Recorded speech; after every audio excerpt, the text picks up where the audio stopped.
Mister محمد علی جناح کہ آپ، میں نے کہا آپ آدمی سے ملتے نہیں، پتہ نہیں اپنے آپ کو سمجھتے کیا. اچھا وہ ذرا تھوڑے سے میں نے بھائی ہو آر یو، میں نے کہا میں اخبار کا ایڈیٹر ہوں. ہم نے جو کہا but you are not a common man. Yes you کر. میں نے کہا ہاتھ سے ملا اور یہ ٹائم لیا مجھ سے. میں نے کہا گو ٹیک ٹائم دین کم. وقت کے بڑے پابند تھے. اچھا جی پروفیسر یوسف خان صاحب یہ بتائیں کہ قائد اعظم کا جو خطاب ہوتا تھا اور یہاں جو قرارداد بھی پیش ہوئی وہ تو انگریزی میں تھی نا؟ جی 23 مارچ 1940 والی، اور اس کا ترجمہ مولانا ظفر علی خان نے کیا. ایسے کیا دور تھا جی، کتنے بڑے بڑے لوگ ہماری ہسٹری میں رہے. اس میں کوئی شک نہیں. یہ مینار پاکستان نے کتنی بڑی شخصیات دیکھی. اس میں کوئی شک نہیں. اچھا قائد اعظم تقریر تو کرتے تھے انگریزی میں، تو لوگوں کو کیسے سمجھ آتی؟ یہ وہ چیز ہے جو سب سے زیادہ نمایاں کرنی چاہیے. قائد اعظم سچے انسان تھے. اللہ، جو ان کے دل میں تھا وہ ان کی زبان پر تھا، اور یہی قیادت کی معراج ہے. اگر آپ حضور صلی اللہ علیہ وسلم کا وصف بیان کرنا چاہیں انسانی شکل میں، صورت میں، انسانی عادات میں، تو وہ الصادق اور الامین ہونا ہے. اور ابھی سروجنی نائیڈو کا ذکر ہو رہا تھا. سروجنی نائیڈو نے قائد اعظم کو جو ٹریبیوٹ پیش کیا تھا وہ یہ تھا کہ قائد اعظم ایک سچے اور اپنی امت کے امین لیڈر تھے. نہ یہ بکتے تھے نہ بک کر بکتے تھے. یہ اپنی امت نہ جھکتے تھے. اور اے کاش اگر ایک قائد اعظم کانگریس میں ہوتے اور 1000 گاندھی اور نہرو ادھر ہوتے، مسلم لیگ میں ہوتے تو پاکستان کبھی نہ بنتا. قائد اعظم کا یہی وہ وصف ہے جس نے قائد اعظم کو امت کے قریب کیا. یہی وہ وصف ہے جس نے قائد اعظم کو حضور صلی اللہ علیہ وسلم کا سچا پیروکار بنایا.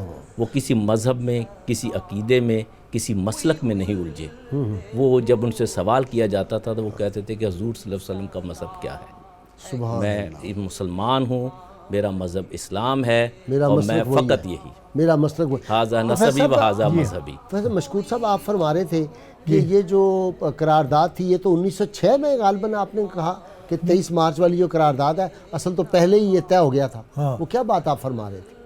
یہ وہ تو جیسے مسلم لیگ بنی ہے نا تو یوں سمجھ لیجئے کہ یوم پاکستان شروع ہو گیا. اچھا ٹھیک. دیکھیں نا ہم اس سے الگ نہیں ہوئے. مجھے کی بات یہ تھی کہ یہ ہماری ڈیمانڈ ایسی زوردار تھی. ایک تو خود یعنی اسلام کا مسئلہ جو ہے نا وسعت نظر کے ساتھ ہے کہ وہاں تنگ نظری تو ہمارے ہاں ہے ہی نہیں. اچھا میں بھول گیا تھا، چودھری رحمت علی رحمۃ اللہ علیہ سے آپ کی ملاقات کہاں ہو؟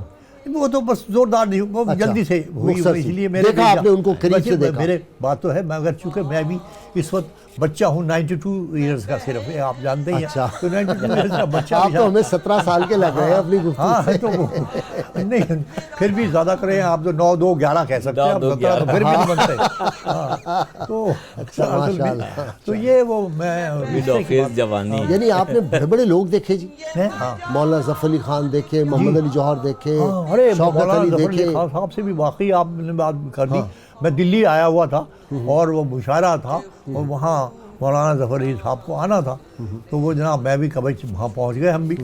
تو وہاں وہ مشاعرے میں بڑے بڑے لوگ تھے، بڑے اچھے اچھے. اب اس وقت میرے یاد بھی بسم الجہاں شاہ جہاں پوری اور اس وقت کے نہیں وہ جو ایک وہاں حیدرآباد کے بھی شاعر تھے، تو وہ کئی تھے.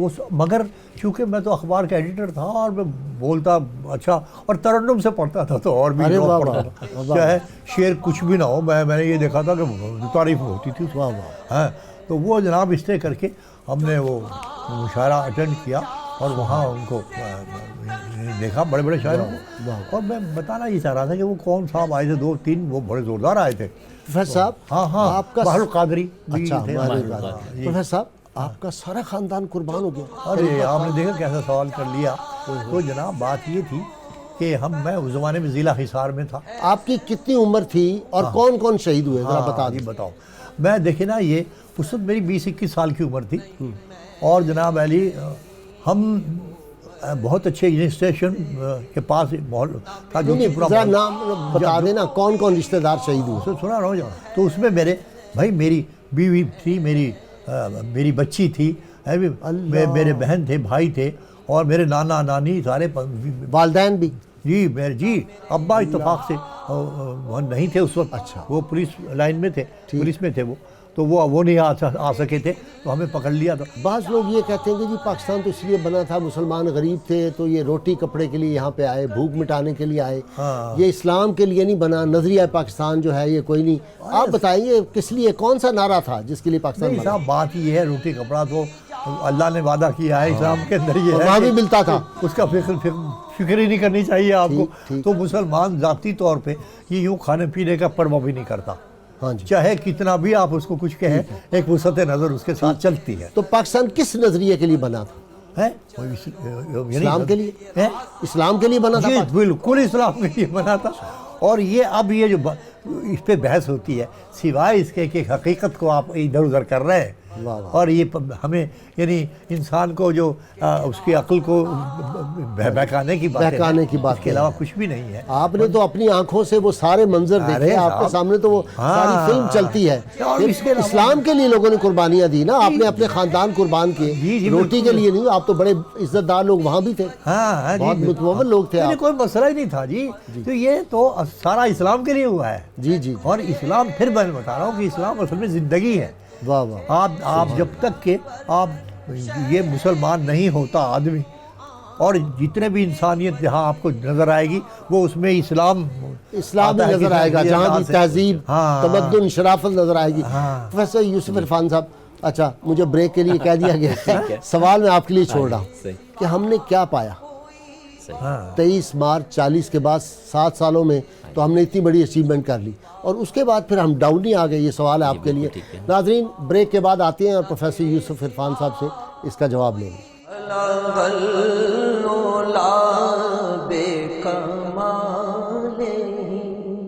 کشف دجا بے جمال ہی، بے کمال ہی، کشف دجا بے جمال ہی. ویلکم بیک ناظرین. جی پروفیسر یوسف عرفان، پاکستان بننے کے بعد ہم نے پایا ہی پایا ہے، کھویا کم ہے. سبحان اللہ. یہ ایک ایسی بات ہے جو بظاہر متضاد نظر آتی ہے، مگر حقیقت یہ ہے کہ پاکستان نظریے پہ بنا تھا.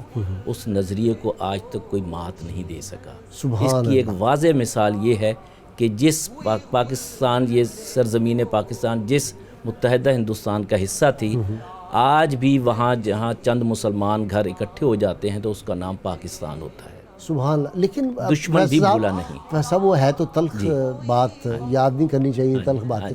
لیکن وہ جو اندرا گاندھی نے کہا تھا کہ وہ 1000 سال ہم نے وہ ڈبو دیا. ہاں جی، 1000 سال ڈبو دیا، مگر کیا مشرقی پاکستان بھارت کا حصہ بنا؟ وہ تو اب تک نہیں بن سکا. دوسرا یہ ہے کہ پاکستان امت کی اجتماعی قوت کے لیے بنا تھا. ٹھیک. اور اجتماعی قوت جو تھی وہ اگر آج آپ دیکھیں تو ہم نے 3-4 جنگیں بھی لڑی ہیں، کوئی شکست ہماری واضح نہیں ہے. اگر سقوط ڈھاکہ ہے تو وہ ایک سازش ہے. ٹھیک ٹھیک. اگر آپ دیکھیں ہم نے یعنی آپ کا مطلب ہے میدان جنگ میں شکست نہیں لی. میدان جنگ میں شکست نہیں، کانسپریسی کی وجہ سے. کانسپریسی، حتیٰ کہ 65 کی جنگ کے بعد بات ذرا بہت واضح ہو جاتی ہیں. 65 کی جنگ کے بعد 71 کا واقعہ ہوا ہے. وہ انڈیا نے، بھارت نے جنگ نہیں لڑی. اس سے پہلے یہاں پر اپنا ایک ادارہ بنایا، را ریسرچ اینڈ انالیسس ونگ. اس کی بنیاد پر یہاں پر پاکستان کی زمین پر کام کیا، مختلف جماعتیں بنائیں، مختلف لیڈرز منتخب کیے، جو الٹیمیٹلی سقوط ڈھاکہ کا باعث بنے. جنگ سے وہ اب بھی خوف کھاتے ہیں. اور جنگ کا جہاں تک تعلق ہے، اللہ تعالیٰ ڈاکٹر عبدالقدیر خان صاحب کی کو صحت دے اور زندگی بلند کرے. اس پوری ٹیم کو سمر مبارک مند ہے، ٹیم کی حفاظت کرے. سلطان بشیر الدین محمود ہیں، کیسے کیسے لوگ، ان سب کی اللہ تعالیٰ حفاظت فرمائے جنہوں نے پاکستان کے دفاع کو ناقابل تسخیر بنا دیا. اور پاکستان کی آرمی کو بھی، جس نے سقوط ڈھاکہ کے بعد اپنے امیج کو بحال کیا اور عالمی طاقت کے طور پر جانی جاتی ہے. پروفیسر صاحب ویسے ایک بات ہے کہ اگر کسی اور فوج کے ساتھ 71 جیسا سانحہ پیش آیا ہوتا تو اس کے حوصلے پست ہو جاتے. یقیناً ہو جاتے. یہ اللہ کا شکر ہے کہ ہماری جو عساکر تھی پاکستان کی، ان کے حوصلے پہلے سے زیادہ بلند اور جوان ہوئے. جی بالکل. یہ ہمارے محلے کے لوگ 71 کے واقعے کے بعد نوجوان فوجی گئے ہیں، فوج میں حصہ لیا ہے، اور اس نیت سے لیا ہے کہ ہم نے 71 کا حساب چکانا ہے. یہ امت کا وہ تصور اخوت ہے اور وحدت ہے جو چل رہا ہے. اچھا ہم نے پایا کیا؟ آپ نے ایک تو بتایا کہ اس ہم نے امت کے قوت ابھی پائی. بھی قوت. اچھا قوت. دوسرا یہ ہے کہ معاشی قوت کا جہاں تک تعلق ہے، پاکستان عالمی تجارتی راہداری ہے، ورلڈ انٹرنیشنل اکنامک کوریڈور ہے. ساری دنیا اس جگہ آ کے انویسٹمنٹ کرنے کا سوچتی ہے.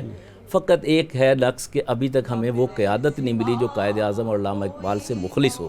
اگر ہم قرارداد پاکستان کی طرف دیکھیں تو جس وقت قرارداد پاکستان منظور ہوئی ہے اس کا نام تھا قرارداد لاہور، جس کو ہندو میڈیا نے قرارداد پاکستان قرار دیا.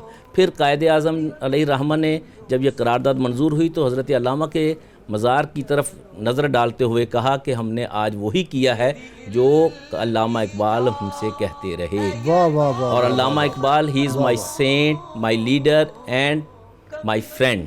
یوسف صاحب میں 8ویں جماعت کا طالب علم تھا مسلم لیگ ہائی اسکول کا. اچھا صحیح. تو استاد تاج الدین تیش تھے، مجھے اپنے اساتذہ یاد آتے ہیں. الحمدللہ. تو انہوں نے ایک نظم لکھی اور میں نے وہ ترنم سے پڑھی. اس زمانے میں میری بڑی آواز ہوتی تھی کہ تو نے ظلمت کو چاند اور تارے دیے، ایک شب تار کو چاندنی بخش دی. تو نے مایوسیوں کو سہارے دیے، ان سہاروں کو ایک نئی زندگی بخش دی. اور اگلا تھا کہ ایک شاعر نے کچھ خواب پارے دیے، تو نے تعبیر کو زندگی بخش دی. واہ یہ قائد اعظم کے یوم. اور میں اسی حوالے سے ایک بات اور کہوں کہ 1942 کا یوم اقبال تھا. قائد اعظم علیہ الرحمہ یوم اقبال کی صدارت فرما رہے تھے. بالکل صحیح آپ کہہ رہے ہیں، میں نے پڑھا یہ اور اس میں واقعہ. انہوں نے واضح طور پر کہا صدارتی خطبے میں کہ میرے لیے حضرت علامہ اسی طرح ہیں جس طرح شیکسپیئر کے بارے میں کہا جاتا ہے کہ اگر great empire, British great empire کی حکومت صدارت دی جائے اور ایک طرف شیکسپیئر دیا جائے تو میں شیکسپیئر کو قبول کروں گا، کیونکہ شیکسپیئر برطانوی مزاج، تہذیب، زبان سب کی نمائندگی ہیں. واہ واہ. اور حضرت علامہ نے کہا کہ اگر مجھے کہا جائے، قائد اعظم نے کہا کہ اگر مجھے کہا جائے کہ کلام اقبال لے لو یا سلطنت ہند لے لو تو میں کلام اقبال لوں گا. کلام اقبال وہ کلام ہے جس سے کئی پاکستان بن سکتے. سبحان اللہ. ہمیں ان کی قدر کرنی چاہیے. پروفیسر صاحب، ہاں جناب، کہ کئی پاکستان بن سکتے ہیں کلام اقبال سے. آپ یہ بتائیے یہ اس قوم کا جذبہ جو تھا یہ وہ نہیں رہا جو ہم پہلے دیکھتے تھے، کچھ نہ کچھ فرق ضرور پڑا ہے. تو یہ تو جناب بات یہ ہے کہ جذبے کو سنبھالنے والے جو ہوتے ہیں نا وہ تو لیڈر ہوتے ہیں. اصل میں ہمیں معاف کرنا، ہمیں یعنی لیڈر تو ملے نہیں. ہمارے لیڈر تو زیادہ اپنے بارے میں سوچتے، ہمارے بارے میں سوچتے کہاں. کوئی کارواں سے ٹوٹا، کوئی بدگماں حرم سے، کہ امیر کارواں میں نہیں ہوئے دل نوازی. تو اصل میں اگر یہ ہو جائے تو کوئی مسئلہ ہی نہیں ہمارے لیے. ہمارے سامنے راہیں کھلی ہوئی ہیں. ٹھیک. یعنی اسلام کو قبول کرنے میں سب سے بڑا آسانی یہ ہے کہ آپ اچھا وہ کیا جذبے تھے جب آپ پاکستان آ گئے؟ اتنی قربانیاں خاندان کی، آپ نے ہجرت کر کے آ گئے یہاں، آپ نے کیا محسوس کیا؟ لوگوں کے کیا جذبے تھے؟ ارے صاحب اس وقت آپ پتہ نہیں کتنے مایوسی تھی بڑے یا ہوتے. کیا تھا؟ نہیں صاحب بہت خوش ہوئے ہم تو. وہ میکلوڈ روڈ کی طرف سے ہم آئے تھے. اچھا جی. ارے کیسے ہمارا استقبال کیا لوگوں نے، کیسے محبت سے ملے ہمیں، اور کس طرح ہمیں یوں ہمیں چومے. ارے بھائی اس طرح یہ حال تھا. لیکن اس محبت کو سنبھالنے نہیں. اچھا آپ استاد ہیں نا، آپ تو تربیت کرتے ہیں طلباء. ان جذبوں کو کیسے، ان پاکیزہ جذبوں کو کیسے واپس لائیں؟ واپس لائے. ہاں کیسے آج تربیت کیسے کریں؟ نہیں وہ تو واپس لانے کی بات یہ ہے نا کہ وہ تو گیا بھی تو نہیں نا. مشکل یہ ہے کہ یہ جذبہ ختم بھی نہیں ہوا. یہ تو مصیبت ہے. ہمارے ساتھ موجود بھی ہے ہمارے اندر. تھوڑا ٹھنڈا ہو گیا، تھوڑا سا ٹھنڈا ہوا ہے، یہ ماننا پڑے گا. ہاں یہ اس کی ضرورت ہے. میرے خیال میں میرا ایک نظم ہے. اچا یوم پاکستان میں سنا دوں جلدی سے؟ سنا دے. 2-4 شعر ہی، بہت زیادہ نہیں. ہاں اتفاق سے 2-4 شعر سنا دے. بالکل. ہاں جی ارشاد. یوم پاکستان ہاں ایک بڑا اعلان، سبحان اللہ. صداقت کا اعلان، جرأت کا اعلان، واہ. جسارت کا اعلان، یوں کہیے ایک بڑی شرافت کا اعلان واہ واہ. ہے جی، جس میں انسانیت اپنے عروج پہ آنے کی صلاحیت سے مالا مال ہوتی ہے. ہاں ہے جناب، ایک بڑی شرافت کا اعلان یہ جو ہے، جو جس میں انسانیت اپنے عروج پہ آنے کی صلاحیت سے مالا مال ہوتی ہے، یعنی محبت کا اعلان. اور پھر آپ جانتے ہیں محبت کا اعلان تو اصل میں ایک ہی ہے اور ہے وہ اسلام. سبحان اللہ سبحان اللہ. واہ جی پروفیسر. دین حریت، دین حرارت، سرگرمی ایمان. سرگرمی ایمان. پروفیسر یوسف عرفان صاحب، آپ نے اپنی کتاب میں بھی تو وہ شاید کوئی واقعہ نہیں لکھا کہ قائد اعظم کو رسول اللہ صلی اللہ علیہ وسلم کی زیارت ہوئی؟ ہاں جی یہ واقعہ جو ہے وہ ذرا واقعہ سنا دیں۔ ہاں، وہ اس طرح ہے کہ جب نہرو رپورٹ آئی اور قائد اعظم علیہ الرحمہ نے 14 نکات پیش کیے اور راؤنڈ ٹیبل کانفرنس میں ہندو کی ہر دھرمی دیکھی اور مسلمانوں کی یعنی قسم پرسی اور انتشار دیکھا، اور مسلم لیگ بھی بکھر چکی تھی، 2 حصوں میں بڑھ چکی تھی، تو قائد اعظم نے راؤنڈ ٹیبل کانفرنس کے بعد ترک سیاست کا ارادہ کیا اچھا، اور لندن سیٹل ہونے کا فیصلہ کر یہ 1906 کی بات ہے؟ لیا۔ یہ 1933-34 کی، ٹھیک ہے، بالکل ٹھیک ہے، ٹھیک۔ تو اس وقت حضرت علامہ نے بھی، دیگر اکابرین نے بھی پرسویڈ کیا، مگر حضرت علامہ نے خود بعض احباب کو بیان کیا جن کا بعد میں ذکر ہے، میری کتاب میں بھی باحوالہ بات ہے۔ وہ یہ تھی کہ ایک دن حضرت قائد اعظم اپنے اپارٹمنٹ میں سو رہے تھے تو انہیں ایسا محسوس ہوا جیسے کسی نے دروازہ کھٹکھٹایا ہے، اچھا، اور زور سے کھٹکھٹایا۔ یہ اٹھے، دیکھا، یہ لندن کی بات ہے؟ لندن کے اپارٹمنٹ کی، کہ جیسے کسی نے چارپائی ہلائی ہے، سوری، تو دیکھا کوئی نہیں تھا، پھر سو گئے۔ تو اس کے بعد اس طرح چارپائی ہلی جیسے زلزلہ آ گیا ہے، بھونچال آیا ہے۔ حضرت قائد اعظم اٹھے، دروازہ کھولا، باہر دیکھا، باہر بھی کچھ نہیں تھا، لوگ اپنے آرام کر رہے تھے۔ پھر آ کے آرام کے لیے لیٹے ہیں تو پھر اسی طرح جاگے تو اپنے کمرے کو منور پایا، سبحان اللہ، سبحان، روشنیوں سے معطر پایا، سبحان اللہ، اور خوشبوؤں سے معطر پایا، اور اس کیفیت میں انہوں نے ایک غیر معمولی شخصیت، ایکسٹراڈینری پرسن، سبحان اللہ، وہ کمرے میں موجود پائے۔ اور انہوں نے پوچھا کہ حضرت قائد اعظم نے پوچھا کہ آپ کون؟ انہوں نے کہا کہ میں آپ کا پیغمبر حضرت صلی اللہ علیہ وسلم۔ اور حضرت قائد اعظم اسی وقت مؤدب ہو گئے اور درود سلام بھیجا، اور قائد اعظم نے فقط ایک بات کی کہ جناح واپس ہندوستان جاؤ، ہندوستانی مسلمانوں کی قیادت کرو، ہم تمہارے ساتھ ہیں، انشاءاللہ کامیابی ہوگی۔ یہ وہ ایمان لازوال تھا جو قائد اعظم کی زندگی میں پاکستان کی شکل میں نکلی، ورنہ تو قائد اعظم تو بیمار بھی تھے، ڈاکٹر 6 مہینے کی زندگی کا کہتے تھے، اور اس کے بعد بھی وہ 6 سال زندہ رہے۔ ٹی بی جیسا مرض تھا، اس وقت انکیوریبل تھا۔ تو یہ وہ کیفیت ہے حضور صلی اللہ علیہ وسلم سے وابستگی، وفاداری، جانثاری، یہ وہ کیفیت ہے جو آج بھی اگر پاکستان میں دوبارہ ریوائیو کر دی جائے تو میں سمجھتا ہوں کہ پاکستان کا مستقبل اور امت مسلمہ کا مستقبل اسی طرح روشن ہے جیسے 1947 میں تھا۔ اور اتنی سی بات ہے کہ اگر ہم نظریہ پاکستان کو دیکھیں جو قرارداد پاکستان کا یعنی جسٹ ہے کہ نظریہ ہے کیا؟ نظریہ ترک کے عالم اختیار کوہ دوست، آپ ذات پات، نسل، برادری، علاقہ، زبان، جو تہذیب و تمدن کے یا قومیت کے مغربی تصورات ہیں، ان سب کو امت مسلمہ کے نظریے میں غرق کر دیں تو آج بھی پاکستان یہ چھوٹی چھوٹی پھوڑیاں پھنسیاں جو نکلی ہوئی ہیں، کوئی پشتو ہے تو کوئی پٹھان ہے تو کوئی بلوچ ہے تو کوئی پنجابی ہے، زبانوں کی جو باتیں کر رہے ہیں، یہ سب دب جائیں گی۔ ہمیں صاحب مجھے بریک لینا ہے۔ ناظرین مختصر سی بریک، بڑی دلچسپ گفتگو جاری ہے، ہمارے ساتھ رہیے گا۔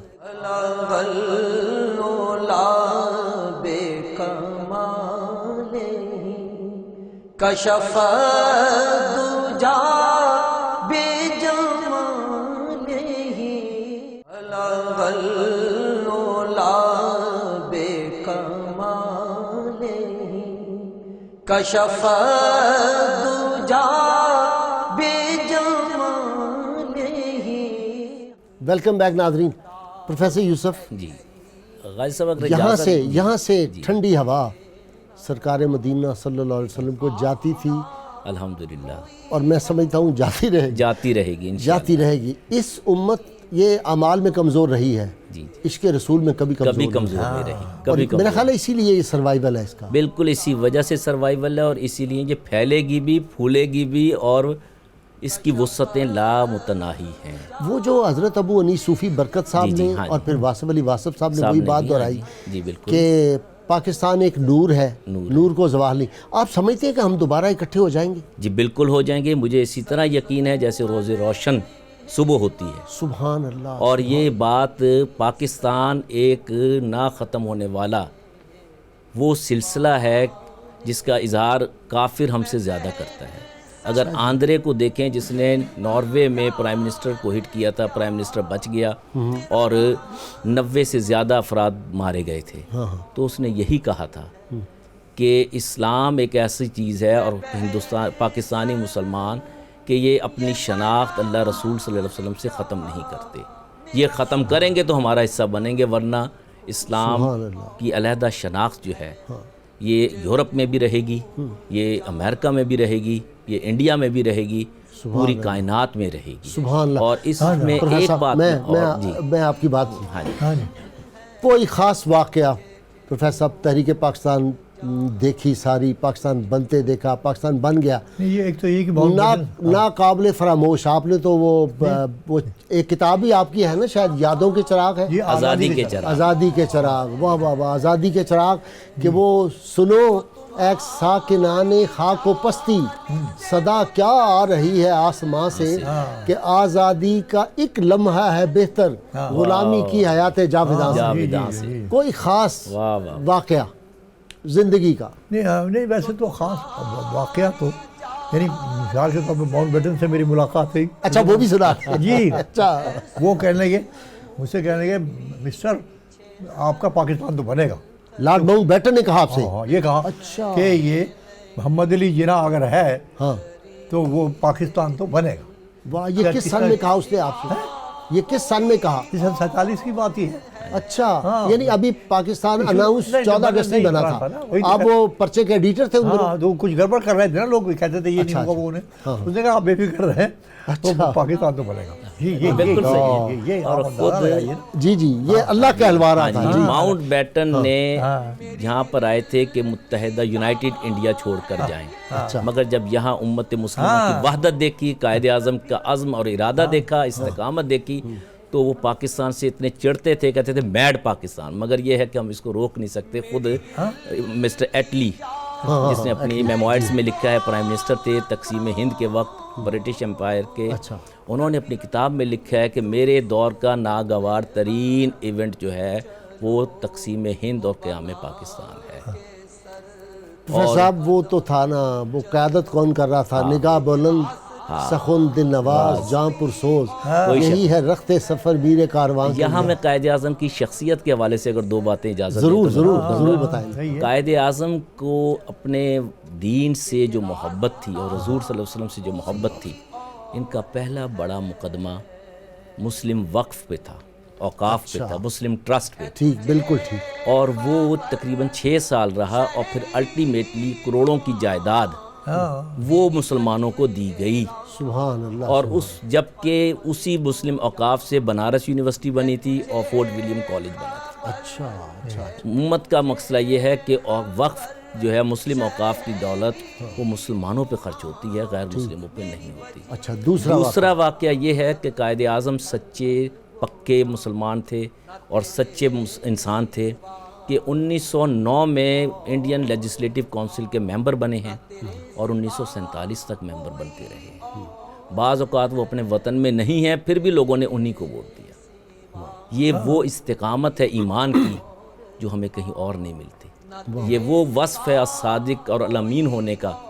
اچھا، انہوں نے اثار بھی تو بہت کیا نا، کتنی جائیداد پاکستان میں چھوڑ کے گئے؟ جی بالکل، مگر ساری جائیداد جو تھی اس کا بٹوارہ بھی اپنی زندگی میں کیا، جو وراثت بنتی تھی عزیز و قارب کی وہ دی۔ بیٹی نے کیونکہ غیر مسلم سے شادی کی تھی تو قائد اعظم نے مرتے دم تک بحیثیت باپ اس سے ملاقات نہیں کی اور انکار کر دیا کہ میں نہیں ملنا۔ جو پشاور والا کالج ہے یہ بھی انہوں نے ڈونیٹ کیا؟ جی انہی کا ہے، انہی کا ہے، اور حتیٰ کہ کیونکہ وہ تجارت بھی کرتے تھے اور وکالت بھی کرتے تھے، اور پورے انڈیا میں، متحدہ انڈیا میں ان کی جائیداد تھی۔ اور پروفیسر صاحب یہ کتنی بڑی بات ہے، غازی علم الدین شہید رحمۃ اللہ علیہ کا مقدمہ لڑا تھا، اس سے ان کا عشق رسول ظاہر ہوتا ہے۔ جو لوگ آج اعتراضات کرتے ہیں ان کو 295 کے بارے میں لوگ بڑی بات کرتے ہیں، تو ان کو سمجھنا چاہیے کہ جس نے یہ ملک ہمیں لے کر دیا تھا اس نے پہلا مقدمہ 295 کا کیا۔ بالکل، اور اعتراف کے بعد یعنی معاملہ رہتا نہیں، مگر انہوں نے بسط خوشی توڑ تک لے کے گئے۔ اور پھر علامہ کا وہ فقرہ بھی سنا دیں آپ۔ ہاں، ترخانہ دا پتر بازی لے گیا، اور ہم باتیں کرتے رہ گئے۔ وہ کیا رسول ہے، عشق رسول ہے، وہ حضرت علامہ کا ہی شعر ہے جو آخری بمصطفیٰ برساں خویش را کے دی ہمہ اگر بہو نہ رسیدی تمام بولا حبیث. ہمیں اس چیز کا خیال رکھنا چاہیے اپنی عملی زندگی میں بھی کہ ہم حضور صلی اللہ علیہ وسلم سے محبت میں کوئی کمی یا نقص یا کوئی بیچ میں دغا تو نہیں کر رہے. سبحان اللہ. رسول اللہ صلی اللہ علیہ وسلم سے وفا کریں گے تو کامیابیاں ہمارے قدم چومے گی، فتح و نصرت ہمیں ملے گی. اور پاکستان کا استحکام بھی اسی میں ہے. سرکار مدینہ صلی اللہ علیہ وسلم کی محبت کا جوت جگا دو، بس ایسی نعت سنا دو آج. الحمدللہ.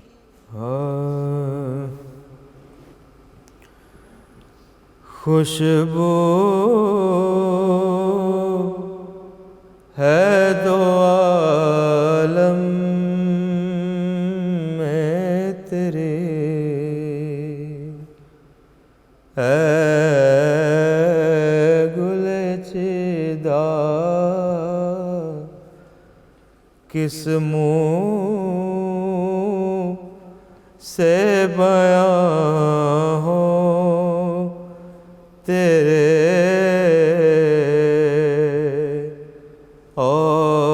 اوصاف حمیدہ. تجھ سا کوئی آیا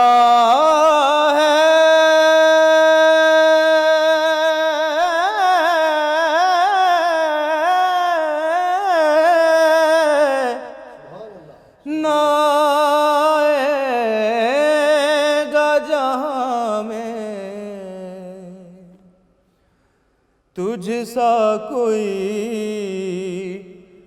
آیا ہے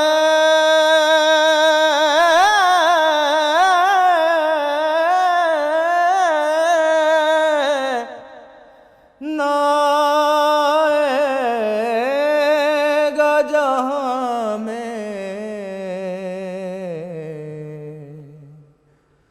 دیتا ہے گواہی یہی عالم کا جریدہ. خیرات مجھے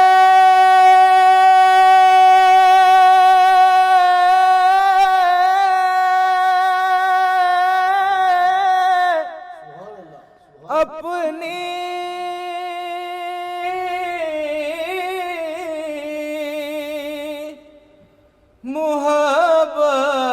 محبت کی عطا کر.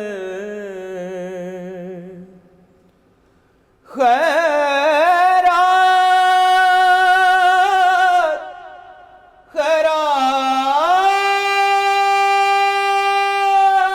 خیرات سبحان اللہ. خیرات خیرات خیرات خیرات خیرات خیرات. سبحان اللہ. سبحان اللہ. خیرات مجھے اپنی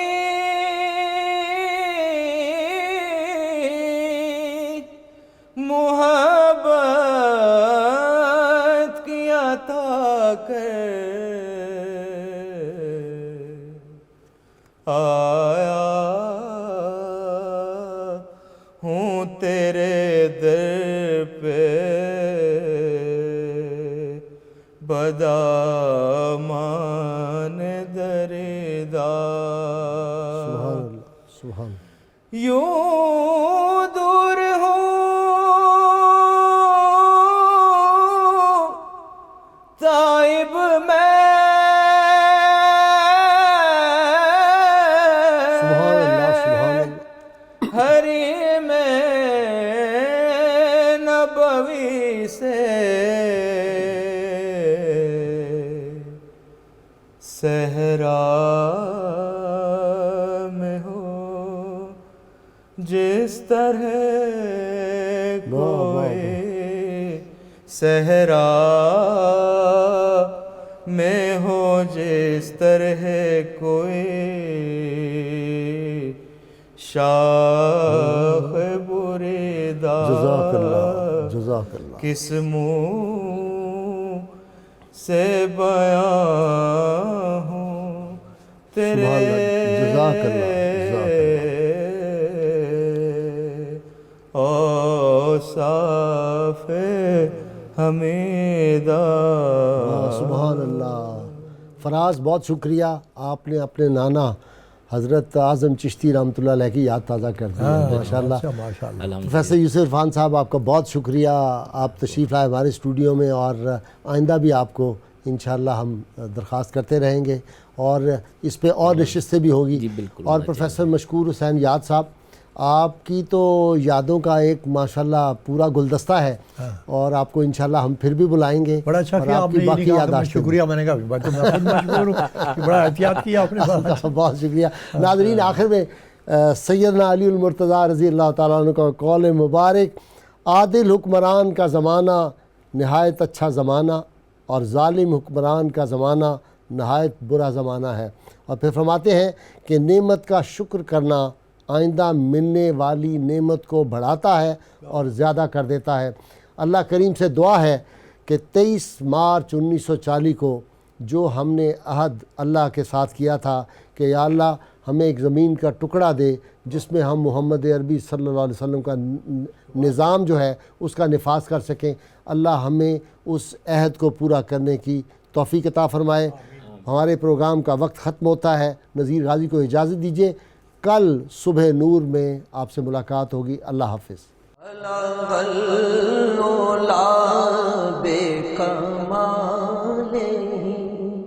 کشف الدجى بجماله حسن جميع خصاله صلوا عليه